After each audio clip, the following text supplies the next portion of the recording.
افسانہ میرا گھومنی، مصنف علی عباس حسینی۔ کانوں کی سنی نہیں کہتا، آنکھوں کی دیکھی کہتا ہوں۔ کسی بدیسی واقعہ کا بیان نہیں، اپنے ہی دیش کی داستان ہے، گاؤں گھر کی بات ہے۔ جھوٹ سچ کا الزام جس کے سر پر جی چاہے رکھیے، مجھے کہانی کہنا ہے اور آپ کو سننا ہے۔ دو بھائی تھے، چنو منو نام کہلاتے تھے، پیٹھان، مگر نانہال جولاہے ٹولی میں تھا اور دادیال سید واڑی میں۔ ماں پرجا کی طرح امیر صاحب کے ہاں کام کرنے آئی تھی، اور ان کے چھوٹے بھائی صاحب نے اس سے کچھ اور کام بھی لیے اور نتیجے میں ہاتھ آئے چنو منو۔ وہ تو یادگار چھوڑ کر جنت سدھارے اور خمیازہ بھگتنا پڑا میر صاحب نے انہوں نے بی جلہن کو ایک کچا مکان عطا کیا اور چنو منو کی پرورش کے لیے کچھ روپے دیے۔ وہ دونوں بڑے اچھے ہاتھ پاؤں نکالے۔ چنو ذرا سنجیدہ تھا، ہوش سنبھالتے ہی میر صاحب کے کانندوں میں ملازم ہوا اور ہمسن میر صاحبان کا مصاحب بنا۔ منو لاؤبالی تھا، اہیروں کے ساتھ اکھاڑوں میں کشتی لڑا اور نام کے لیے کھیتی باڑی کرنے لگا۔ لیکن دونوں جوان ہوتے ہی اعصاب کا شکار ہوئے۔ خون کی گرمیاں وراثت اور ماحول سے ملی تھی۔ دونوں جنسیات کے میدان میں بڑے بڑے معرکے سر کرنے لگے۔ شدہ میر صاحب کے کانوں تک ان کارناموں کی داستانیں پہنچی۔ انہوں نے چنو کو اسی طرح کی ایک لڑکی سے بیاہ کر باندھ دیا، لیکن چنو چھٹے سانڈ کی طرح مختلف کھیت چرتا رہا۔ اس کی ہنگامہ آرائیوں کا غلغلہ دور تک پہنچا۔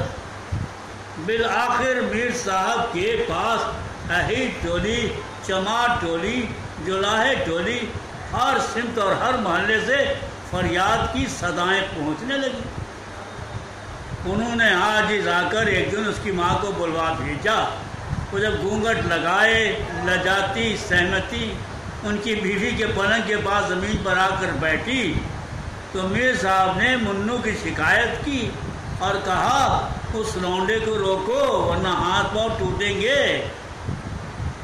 اس نے آہستہ سے کہا، تو میں کیا کر سکتی ہوں؟ آپ ہی چنو کی طرح اسے بھی کسی ناند سے لگا دیجیے۔ میر صاحب بڑی سوچ میں پڑ گئے۔ یہ نئی قوم کا قلمی پودا کسی مناسب تھالے میں لگایا جا سکتا تھا۔ ہر زمین تو اس کو قبول نہیں کر سکتی، اور وہاں اس کے کارناموں کی شہرت نے ہر جگہ شوریت پیدا کر دی تھی۔ وہ زنان خانے سے سوچتے ہوئے باہر چلے آئے اور برابر سوچتے ہی رہے۔ اتفاق سے انہی دنوں دوری کے میلے سے واپس ہونے والوں کے ساتھ ایک نامعلوم قبیلے کی عورت گاؤں میں آئی اور ایک دن میر صاحب کے ہاں نوکری کی تلاش کے بہانے پہنچی۔ سیدنانی بی نے شکل صورت دیکھتے ہی سمجھ لیا کہ وہ ان کے گھر میں ملازمہ کی حیثیت سے رہنے والی عورت نہیں۔ پوچھنے گھپنے سے یہ بھی معلوم کر لیا کہ وہ گاؤں کے درزی کے ساتھ میلے سے آئی اور اس کے ہاں ٹکی بھی ہے۔ سیدانی بھی ان درزی کے حرکات سن چکی تھی۔ جب سے اس کی درزن سدھاری تھی، اس نے میلوں سے نئی عورتوں کو لانا اور گاؤں کی نسوانی آبادی میں اضافہ کرنا اپنا وتیرہ بنا لیا تھا۔ پھر بھی سیدانی بی کے رئیسانہ مزاج نے صاف انکار کی اجازت نہ دی۔ انہوں نے کہا، اچھا گھر میں رہو اور کام کرو، 2-4 دن میں تمہارے لیے کوئی بندوبست کروں گی۔ ادھر مردانے میں میر صاحب کو ان کے ہم جلیسوں نے نووارد کی خبر دی۔ ایک صاحب نے جو ذرا ظریف بھی تھے ان کی تاریخ یوں بیان کی، راویان صادق کا قول ہے کہ اصل کی بنجارن ہے، وہ بنجارن سے ٹھکرائن، ٹھکرائن سے پیٹھانی، پیٹھانی سے کبلن، کبلن سے درزن اور اب درزن سے سیدانی بننے کے ارادے رکھتی۔ ایک صاحب نے پوچھا اور اس کے بعد وہ دونوں شانیں اٹھا کر، دونوں ہاتھ پھیلا کر بولے، خدائی جانے شاید اس کے بعد فرشتوں سے آنکھ لڑائے گی۔ میر صاحب جب گھر آئے تو بیوی نے ان محترمہ کے آنے کی خبر دی۔ بہت جز بز ہوئے اس سیرت کی عورت اور شرفا کے گھر میں۔ وہ نیک قدم خود بھی کسی کام کے سلسلے میں سامنے آئیں اور میر صاحب بل کھانے لگے۔ نوکری کرنے آئی تھی، اگر انکار کرتے ہیں اور گھر سے نکال دیتے ہیں تو اسے معاشیت کی طرف دھکیل دیتے ہیں۔ پیٹ کے لیے انسان کیا کچھ نہیں کرتے ہیں، اگر اپنے ہاں بات دیتے ہیں تو گھر میں ماشاء اللہ کئی چھوٹے میر صاحبان ہیں، کہیں چنو منو کی نسل اور نہ بڑھے۔ ان ناموں کی یاد سے ذہن میں ایک خیال پیدا ہوا اور وہ مسکرا مسکرا کے بیوی سے سرگوشی کرنے لگے۔ پھر منو کی ماں کو بلوا کر انہوں نے اسے نادر شاہی حکم دے دیا کہ ہم نے منو کی نسبت طے کر دی ہے، اس سے کہہ دو کل اس کا عقد ہوگا۔ بیچاری جولہان کو چوں چرا کی مجال نہ تھی، وہ بہت اچھا کہہ کے ہونے والی بہو پر ایک نظر ڈالنے چلی گئی۔ وہ بھی رشتے سے بالکل بے خبر تھی، اس لیے بہت کھل کے باتیں ہوئیں۔ جولہان اس کے طور طریقے سے زیادہ مطمئن تو نہ ہوئی، لیکن جانتی تھی میر صاحب کی خوشنودی اسی میں ہے، اختلاف کا کیا یارہ، رہنے کا ٹھکانہ انہی کا دیا ہے، چننی کی نوکری انہی کی عطا کرتا ہے، اور منو کی جو بات میں کھیت بھی انہی کے ہیں، اور پھر لالچ بھی تھا، اپنی خودی سے شادی کریں گے تو سارا خرچ بھی خود ہی اٹھائیں گے۔ غرض گھر آئی اور اس نے رات کو منو کو میر صاحب کا فیصلہ سنا دیا۔ اسے درزی کے گھر بھاوت کی حیثیت سے دیکھ کر پسند کر چکا تھا، جلدی سے راضی ہو گیا۔ دوسرے دن مولوی صاحب بلائے گئے، منو کو نئی دھوتی نیا کرتا میر صاحب نے پہنوایا، دلہن کو شاہانہ جوڑا اور چند چاندی کے زیورات ان کی بیوی نے پہنائے اور عقد ہو گیا۔ پھر میر صاحب اور ان کی بیوی نے رونمائی کے نام سے 10 روپے منو کی ماں کو دیے اور دلہن کو اس کے ہاں رخصت کر دیا۔ دن بیتتے گئے، مہینے ہوئے، 1 سال ہونے کو آیا، مگر منو اور اس دلہن کی کوئی شکایت سننے میں نہ آئی۔ میر صاحب کو اطمینان سا ہو چلا کہ نسخہ کارگر ہوا اور صاحب کے 2 بیمار ایک ہی چٹکلے سے اچھے ہو گئے کہ دفتن ایک دن جولہان روتی بسورتی پہنچی۔ معلوم ہوا منو نے مارا ہے۔ پوچھ گچھ سے پتہ چلا کہ 6 مہینے سے اسے نشے کا شوق ہے، اور جس طرح وہ نشہ بیوی پر اتارتا ہے اسی طرح غصہ ماں پر۔ کل رات میں تو اس نے مارا ہی نہیں بلکہ اسے ایک کوٹری میں بے آب و دانہ بند رکھا۔ اب چھوٹی ہے تو فریاد لے کر آئی ہے، میر صاحب کے سوال پر کہ پہلے کیوں نہ بتایا کہ فوری تدارک سے شاید بری عادت نہ پڑنے پاتی۔ جولہان سوائے ممتا کے اور کیا جواب دے سکتی تھی؟ انہوں نے حکم دے دیا آج سے یہیں رہو، گھر جانے کی ضرورت نہیں۔ مگر میر صاحب کو منو کی فکر ہو گئی، خون گندی نالی میں بہہ کرتا ہے تو بدل جاتا ہے، ورنہ پھٹ کر سفید ہو جاتا ہے۔ اس لیے اسے بلا بھیجا اور حد سے زیادہ خفا ہوئے اور یہاں تک کہہ دیا کہ اگر پھر سنا کہ تو نے تاڑی پی تو درخت سے بندھوا کر اتنا پٹواؤں گا کہ چمڑا ادھر جائے گا۔ ساتھ ہی پاس کے پاس مخصوص کارندہ بھیج کر کہلا بھیجا کہ اب اگر منو کو ایک قطرہ بھی پینے کو ملا تو تاڑی خانہ پھینکوا دوں گا۔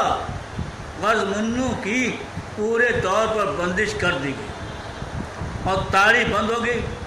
نشے کا انجیکشن ممنوع قرار دے دیا گیا، مگر جوک اپنا کام کرتی رہی اور تاڑی بند ہونے کے 6 ماہ بعد وہ آنکھیں مانگنے لگا، بالکل زرد سوکھا ہوا آم بن گیا اور کھانسی بخار کا شکار ہوا۔ جب میر صاحب کو خبر ملی کہ عادت کے بہانے یاروں کی نشستیں ہونے لگی اور منو کی بہو نے نینوں کے باندھ چلانا شروع کر دیے تو انہوں نے 20 جولان کو کچھ روپے دے کر گھر بھیجا اور بیٹے کے علاج اور بہو کی نگرانی کی تاکید۔ لیکن یہ نگرانی وہاں اسی طرح ناگوار گزری جس طرح چوروں کو پولیس کی نگرانی کھٹکتی ہے۔ 2-4 دن انگیز کرنے کے بعد زبان کی چھری تیز ہونے لگی۔ ساز بھلا کس سے کم تھی، انہوں نے کلہ بکلہ جواب دینا شروع کر دیا۔ ایک دن تو نوبت ہاتھا پائی تک پہنچی۔ جوانی اور بڑھاپے کا مقابلہ کیا تھا، بہو ساس کے سینے پر سوار ہو گئی۔ منو پلنگ سے جھپٹ کر اٹھا اور لڑکھڑاتا ہوا ماں کو بچانے پہنچا۔ بیوی نے سینے پر وہ لات ماری کہ وہ ہائے کر کے وہیں ڈھیر ہو گیا۔ دونوں لڑنا بھول کر اس کی تیمارداری میں مشغول رہیں، لیکن بلغم کے ساتھ تھوڑا سا خون بھی آنے لگا اور وہ 1 ہفتہ بعد گھر سے اٹھ کر قبر میں چلا گیا۔ اب رونا دھونا شروع ہوا، بہن ہونے لگی اور ساتھ بہو میں اسی پر مقابلہ اٹھتا، دیکھے سوگ کون زیادہ مناتا ہے۔